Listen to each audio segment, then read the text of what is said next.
اعوذ باللہ من الشیطان الرجیم میں اللہ کے پناہ مانگتا ہوں شیطان مردود سے۔ رب هب لی حکما والحقنی بالصالحین۔ ابراہیم یہ سب کہہ چکا تو اس نے دعا کی کہ میرے پروردگار مجھے قوت فیصلہ عطا فرما اور مجھے صالحین کے ساتھ ملا۔ واجعل لی لسان صدق فی الآخرین۔ اور بعد کے آنے والوں میں میرا ذکر خیر جاری رکھ۔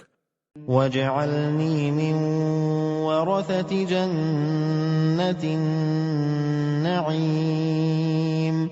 اور باغ راحت کے وارثوں میں مجھے بھی ایک وارث بنا۔ واغفر لأبی انہ کان من الضالین۔ اور میرے باپ کو معاف کر دے، بے شک وہ گمراہوں میں سے ہے۔